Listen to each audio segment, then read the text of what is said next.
Welcome back, or welcome if you're just joining us. It's the France 24 debate. We're looking at Angela Merkel's trip to Ankara. It's a crucial one, coming at a crucial time ahead of an EU summit as fighting rages near Turkey's border with Syria around the city of Aleppo, and as more migrants have lost their lives in the Aegean Sea trying to make that journey to Greece. We're in the company of Nico Lange of the Konrad Adenauer Foundation. Thank you for being with us again from Berlin. We want to thank as well Yves Bertoncini, director of the Jacques Delors Institute here in Paris, journalist George Kazoyas, and former Turkish diplomat Mehmet Oguktu. Mehmet Oguktu, again, your reaction to the fact that these political talks right now, in any case, are going nowhere, and that Turkey is accused of being part of the problem, not the solution, when it comes to which rebels to back.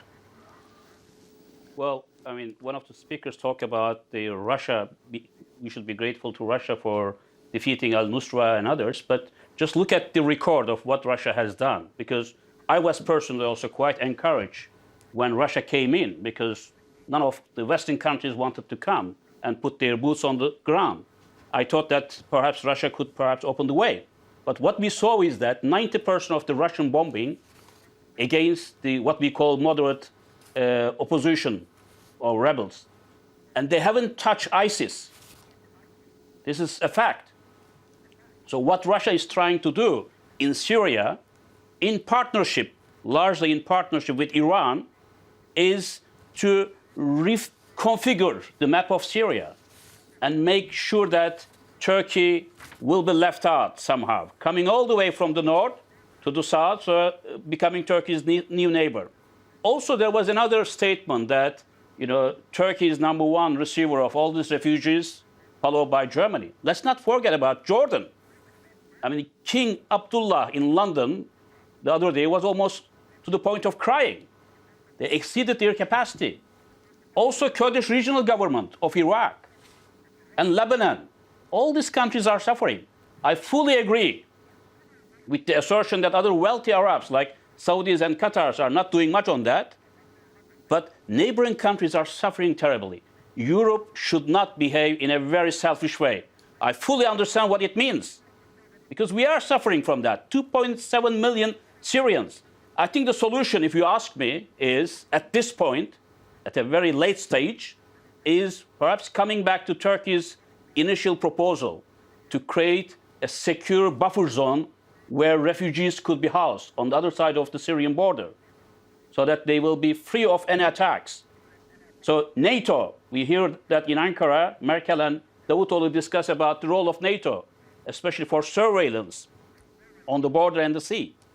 I think there is a role here for the West, led perhaps by NATO, to make sure that these people in these harsh winter conditions will not be suffering from the bombing, and they will be free, feeling comfortable and free, so that they will not have to have the urge to cross the border to Turkey. All right, NATO did come up. NATO did come help on that. NATO did come up in conversation in between Angela Merkel and Turkey's prime minister. More so, it seems, when it came to the issue of helping to patrol the shores of the Mediterranean. Turkey and Germany will present to NATO as an agenda item that NATO should step in regarding the consequences of the refugee flow from Syria. In particular, we will make a common effort so that NATO's monitoring mechanisms should be effectively used on the border and in the Aegean Sea. Yves Bertoncini, does this in a way signal another EU failure, that there was talk of this Frontex being able to come in, but in fact, when the chips are down, you need NATO's help to patrol those waters? Well, in general, as regards high security issues, yes, we do need NATO, simply because nothing has been made to reinforce the kind of European defense, precisely because countries member of the NATO preferred betting on NATO. They know that we need Americans. The crisis in Ukraine has been mentioned, yet of course, vis-à-vis Russia's aggression in Ukraine, we needed NATO, we needed the Americans. But let me tell you that there is an asymmetry there, and we find this asymmetry as well in Turkey. Is it a good idea, this NATO force to patrol? Yes, it's a symbol, it's a good idea, but with an asymmetry in Ukraine, the Russian troops were sent more or less officially. They were ready. I mean, Putin was ready to send troops to strike militarily. We were not ready. And if you look at Turkey, it's exactly at Syria, sorry, it's exactly the same story, because the Russian troops were sent there progressively, but now they are striking. There are probably troops on the grounds. The problems of the Europeans, and this includes NATO's, it's the ability to strike there. There's another problem. Now it has started, of course, but to fight ISIS and to fight terrorism, and including the Germans have joined the operation after the terrorist attacks in Paris last November. But before that, they were reluctant to join this military operation. But there's an even more problematic issue. It's not only about, this asymmetry, the Russians more eager to strike than us. No, it's a regional game with actors all trying to fulfill different objectives. And then I agree with what has been said by our Turkish speakers, but I must add that the Turkish authorities themselves have played their own game, trying to define the Kurds in Syria as the first target, and that also complicated the situation and created the situation we have in front of us today, which is even more difficult to solve. We should have struck against Mr. Bashar al-Assad in 2013, but at that time, François Hollande proposed to do it, but the Americans were reluctant, and the British could not make it. So now we have an even worse situation 3 years later. Nico Lange, the fact that it's NATO that's being asked to jump in at this particular point in time, again, this is to patrol in the waters of the Mediterranean. But we're seeing what with news of Russian naval maneuvers taking place off Sevastopol this Monday, that there is this sort of sense that everybody's a bit more on alert. Of course, everybody is alert now, but let me just remind you of the agenda of Angela Merkel and what she's trying to do first and foremost. She is there representing Germany and the European Union to find a solution for securing the external borders of the European Union. Greece and Turkey, the key countries for that matter, are countries to deal with. Both are members of NATO. Greece is also a member of the European Union. And I think the institutions we have should play a role in securing that goal, securing the external border of the European Union. I think it's one crucial step where we need to have progress. And I agree with what has been said, that the deal made with Turkey needs to be followed, and money that was agreed on needs to be brought to the table by the European partners. But again, it's the European Union being the partner there in the negotiations. So it's not a lonesome Angela Merkel, it's 28 members of the European Union who have to commit to the common interest of securing the external borders. Do you wish that it was a European force that was the one being called in and not NATO to patrol those waters? Well, the European Union has to further develop Frontex as an instrument to effectively securing the border. I think there are many disagreements within the European Union between different partners.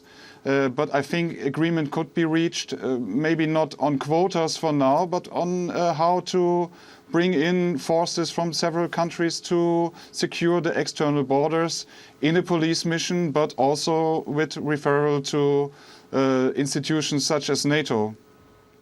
George Kazolius. I just can't believe that we're talking about intervening even more. All of this mess is because we intervened. We screwed it up completely. It starts with the invasion of Iraq. So what, leave free rein to the Russians? The Russians offered to set up negotiations 4 years ago. The West said no because they thought they could get rid of Assad. That's what Hollande wanted. That's what the Americans wanted. Get rid of Assad. No peace solution. Russians intervene. Assad starts to win. Oh, let's have negotiations. Let's have negotiations. Thank God the Russians intervened. It's about time that we let the Middle East people resolve their differences. This is the end of Sykes-Picot. That's a good thing. But we've really created a mess there. And the more we intervene, I mean, look at Libya. The more we intervene militarily, the worse we make it. What do you do now about the refugee crisis? What do you do now about the refugees? David Cameron had the right idea. Angela Merkel's coming around to it now. It was last October, end of September, when he said, we need to finance the camps in the Middle East. We need to help organize these camps. And if people want to come to Europe, they have to be screened and taken from those camps. And the people coming into Europe have to be sent back to those camps. That's the first thing to do. The second thing to do is make sure that these peace talks work and stop supporting the Islamic fundamentalists in Syria. All right, let me pick up on that point that you just made about the need to screen the people in the camps. Mehmet Oguktu, our correspondent in Ankara, reporting earlier that there's been a bit of hypocrisy. Those that make the move, try to make the move legally, are rejected. Those that make the move illegally get into the EU. Do you sense that is going to change? Well, it's quite difficult, actually, to screen so many people. We are talking about tens of thousands of people moving at one point. And in Turkey also, we had a serious security risk because of these people. You remember what happened? Hundreds of people died because of the ISIS sleeping cells, perhaps inserted into these refugees or coming through the border. We don't know. But it's a serious security risk, which I think we have to take very seriously. One thing I want to say here is that with regard to Russia, I think initially all of us agreed that since West was not doing anything and Russia came in, we thought that they would open the way. But the picture has changed now. Russia has its own game. If Russia is given the right to go ahead as it wishes, as it has done in Georgia, Ukraine, tomorrow we will have it in South Caucasus, in Central Asia, Kazakhstan, and elsewhere. And also you should understand that the Turkish border with Syria is a NATO border.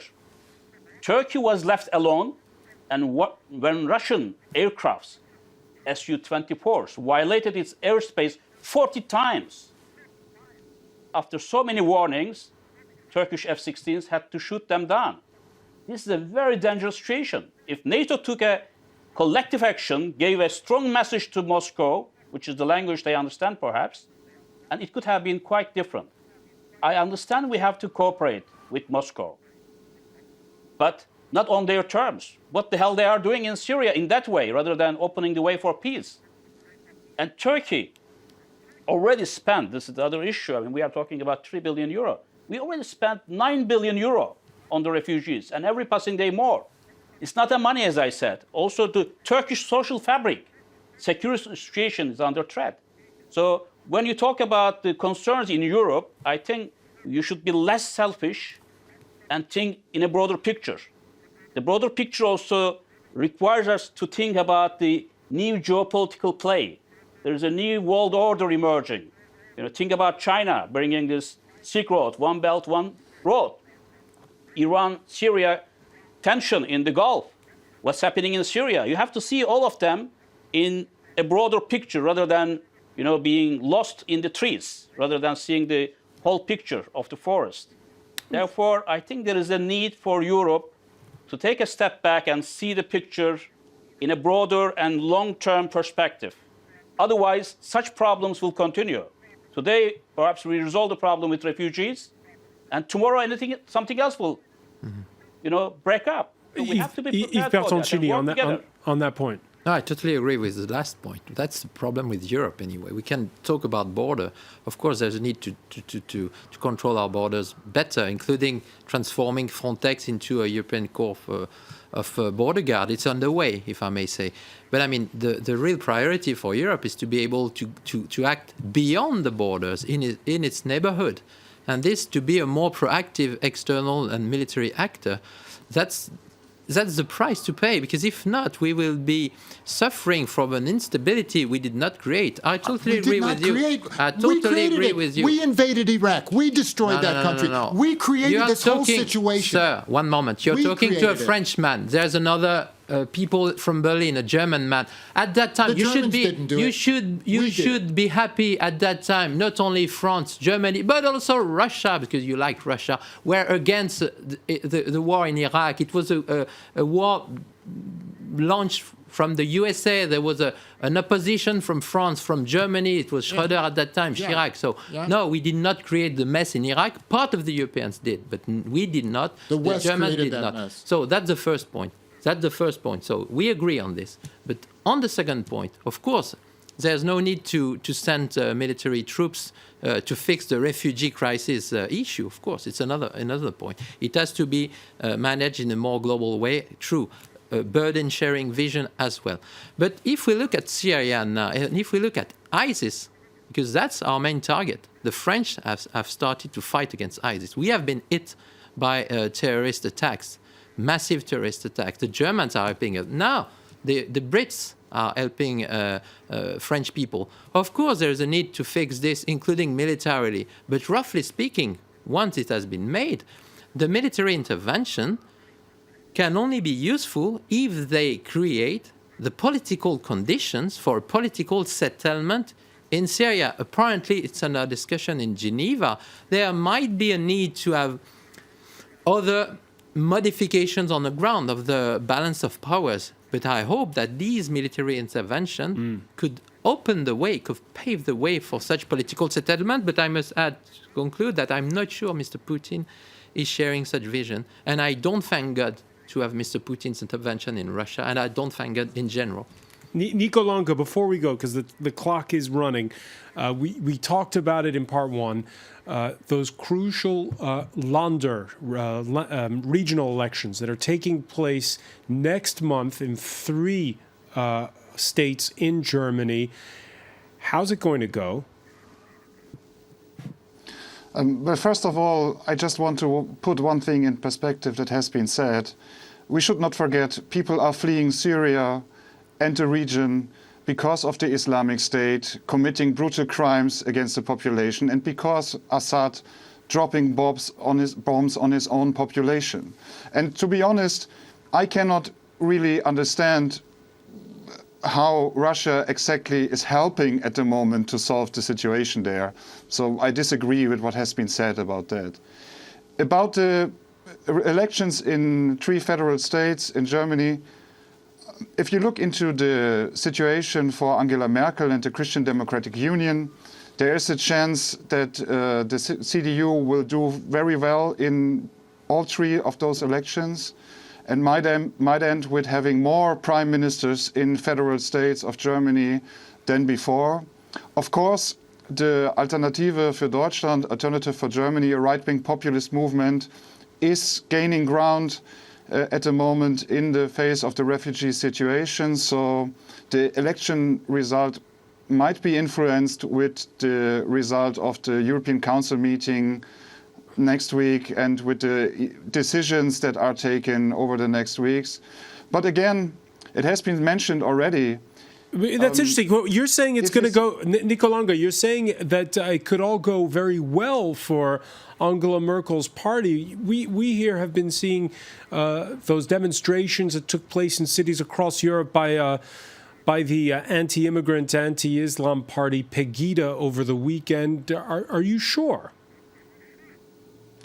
I'm sure, and if you see the Pegida demonstrations in Europe, there were just a few hundred people at all of those demonstrations, so I wouldn't say that this is a pan-European right-wing populist movement. And if you compare the Alternative für Deutschland and the general mood in Germany to other countries in the European Union, I think Germany has a stable political system, has stable political parties, and the situation is serious, but it's not a situation where there is immediate danger for Chancellor Merkel or for the CDU. No immediate danger for Chancellor Merkel. Do you agree with that, Yves Bertoncini? Yeah, I quite agree with that. I think, of course, there is a progression of anti-immigrant Really, parties after in all we've Germany. seen, this backlash with the Cologne attacks against the asylum seekers, with 81% in that poll last week saying that they feel that the government doesn't have a handle on the refugee crisis. Yes, that's the most important challenge, because if you look at these polls, they also say that 90% of Germans still agree on the idea to welcome refugees because they are victims. But the main problem is really what she has said first. Wir schaffen das. We can make it. And you have mentioned the event in Cologne, and more globally the situation we can watch on TV. And yes, it gives the impressions not to be under control any longer. That's why she's in Turkey today, to try to fix this at the roots. When the refugees crisis is concerned, as I've said, as regards the situation in Syria, I think it's much more difficult. But if I may add a positive tone on this, Iran could play a more constructive role, because Iran is a key player. Now that there has been this diplomatic settlement of the nuclear question with Iran, the USA and the European intervention, maybe Iran could have a more interest in trying to forge a political compromise over the future of Syria and Mr. Assad. I'm afraid in Russia, Mr. Putin, given the deterioration of the situation, the economic situation, the ruble, the money, the oil prices, he could need to go on fighting against us, not only in Syria, but also in Ukraine and maybe abroad. And that's why, even if Russia should be a partner, of course, Mr. Putin can rather be a threat than a solution for the Europeans. Two sentences. 4 years ago, Russia proposed negotiations. West said no. Russia intervenes. We have negotiations. End of story. All right, we'll leave it there. You got the last word, George Thank Gonzalez. you. Thank you. Yves Bertoncini, many thanks. I want to thank Nico Longa for being with us from Berlin, Mehmet Oguktu for being with us from London. Stay with us. Our Media Watch segment is next.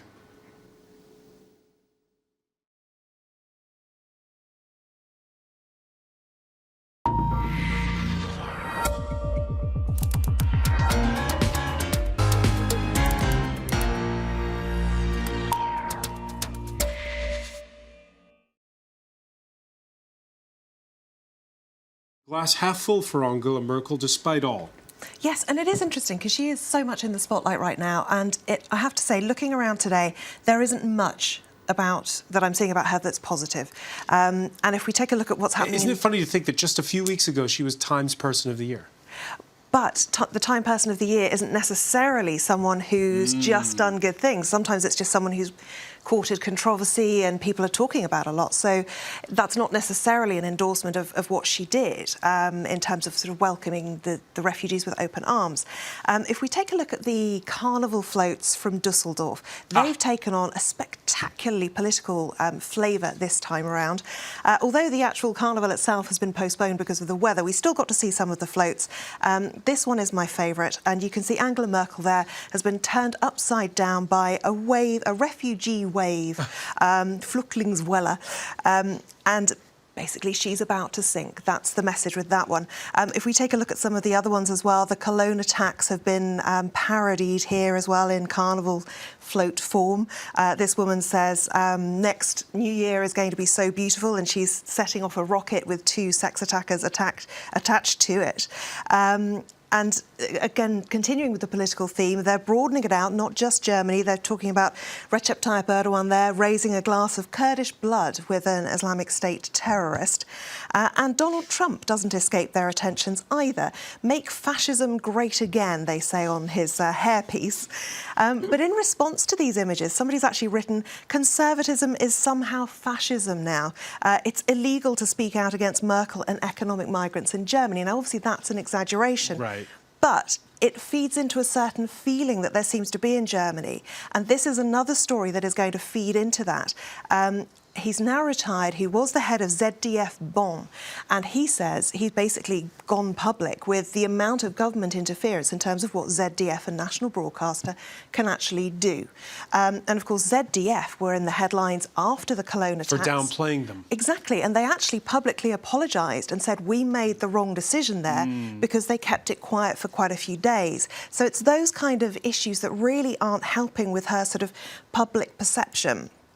A couple of figures as well that I found that are quite interesting in terms of how people are seeing her. This from a television survey. Does Angela Merkel have control of the situation yet?